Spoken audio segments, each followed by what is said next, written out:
and Kira, start the applause. Everyone else go wild and crazy. And welcome to the stage, Dom Hatton-Woods.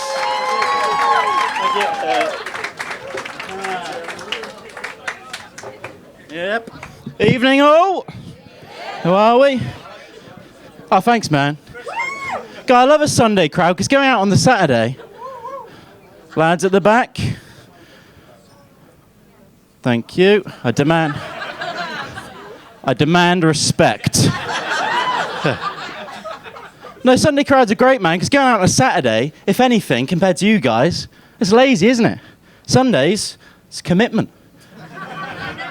Some of you, not even going to work tomorrow.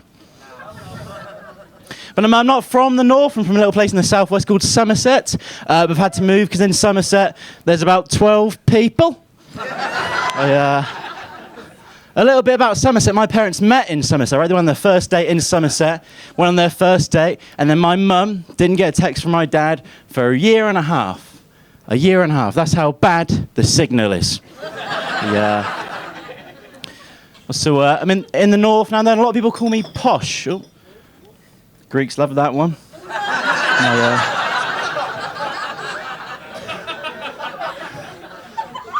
It's a classic. Now, my name's Dom Hatton-Woods, right, which is double-barreled, and because of that, a lot of people in the north call me Posh. But I was in a club. I get it all the time, man. I was in a club last week, and this guy says to me, "You're properly posh, aren't you?" And I was like, "No, why do you think that?" And he said, "Well, we're at a rave. There's sweat dripping from the ceiling. Everyone's taking drugs. And you're drinking red wine."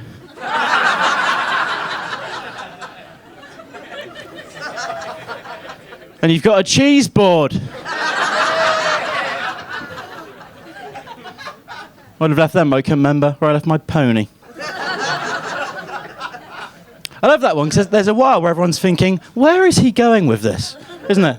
I'm a student now. I'm a 22-year-old student, though. Started uni, yeah, thank you. Started uni quite late. So because of that, I'm spending a lot of time with a lot of 18-year-olds. I've learned 18-year-olds, fucking mental. And I live with 9 of them. I wake up this morning at 10 a.m. to make a cup of tea, and they're in the kitchen playing beer pong. I said, "This is an early start." They said, "No, we haven't been to sleep yet." Fuck me in the face. And you could be thinking, "Oh, well, Dom, you could live with less. Why are you complaining?" And I could live with less, but I thought, if I live with 9, I'll like at least one of them. No.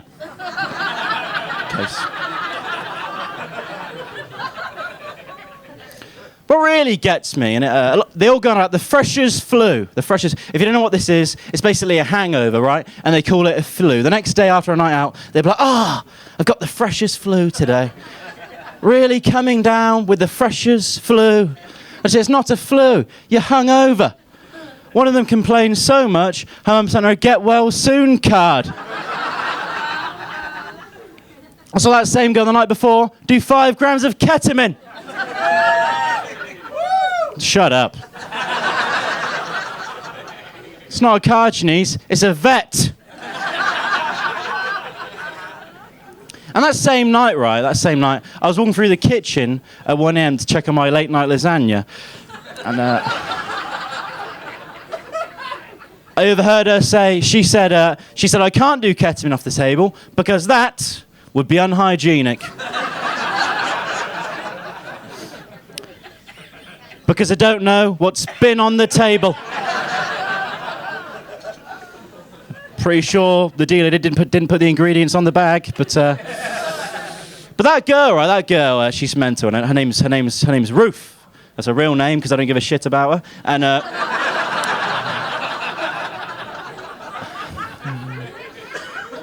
and she's studying chemistry. And I said, "Ruth," which again, her real name. I said, "Ruth, why are you studying chemistry? What do you want to do with chemistry?" She said, "Dom, to be honest with you, one day I want to sell meth." I mean, I'm sure it's a great profession, but I think you're wasting your money because I don't think people that are... I'm no expert, but I don't think people that are in the market for meth really care about your credentials. Before I buy this meth, can I check your qualifications? Oh, a 2-1 from Salford University? I'm a meth addict, not an animal. I'll buy my meth from a credible source, thank you very much. Take my business elsewhere. But I did throw a party the other day, because that's what you got to do to fit in at uni, and this party was going well, and then people turned up. Downhill from that point. But this girl walked in that looked more my age. Oh, good, I'll go have a chat with someone that's not going to shout at me. And it was going well, and then she took my hat off my head, and she said, I'm going to take this, so you've got to see me again. And I was like, I was going to see you again anyway. Now I just think you're a thief. Really. Later that night, tipped me into a room. On her shelf, she had like 50 caps.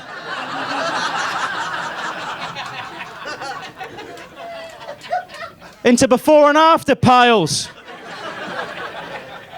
I didn't know if she was going to kill me or fuck me. Turns out, neither.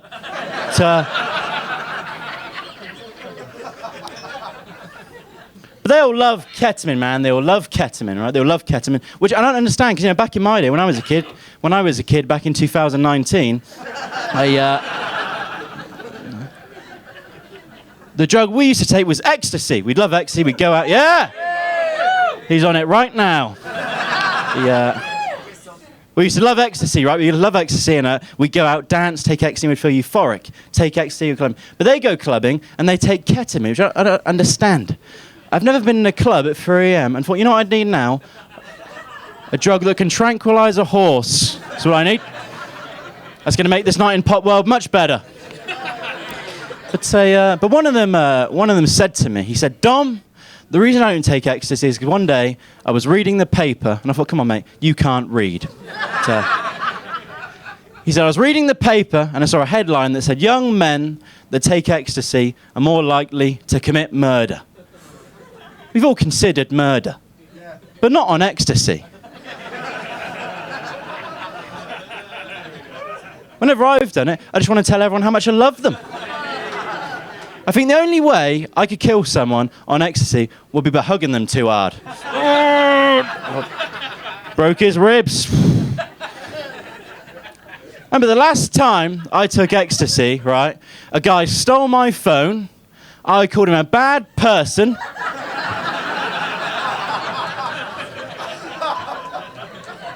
And then I apologised for being so harsh.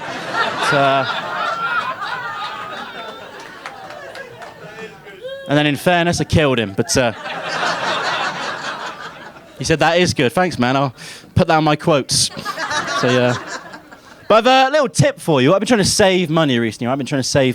So what I've done to do this, I've deleted the app, the music app, Spotify. But I still want to listen to music, obviously. So what I've done is I've just been ringing call centres. I think I'm the only man that appreciates how inefficient Screwfix are. But the problem is they close at 5 p.m, so I've been ringing the Samaritans and they don't.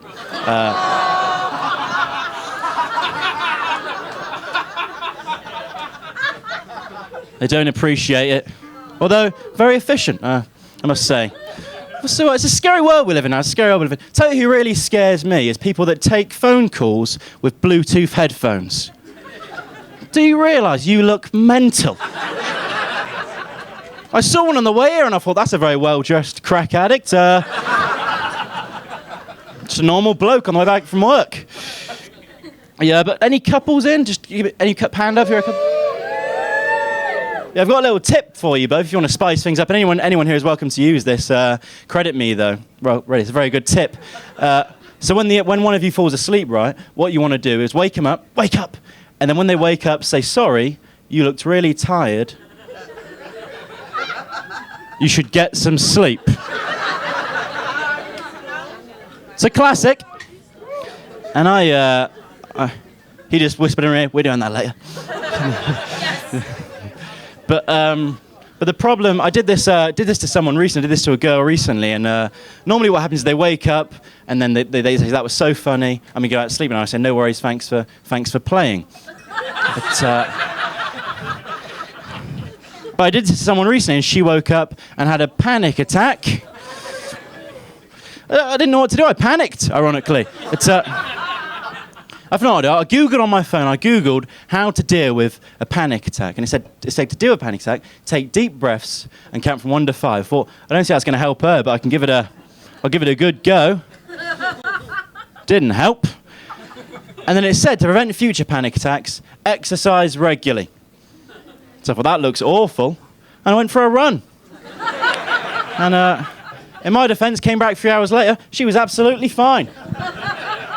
Thanks, everyone. See you later.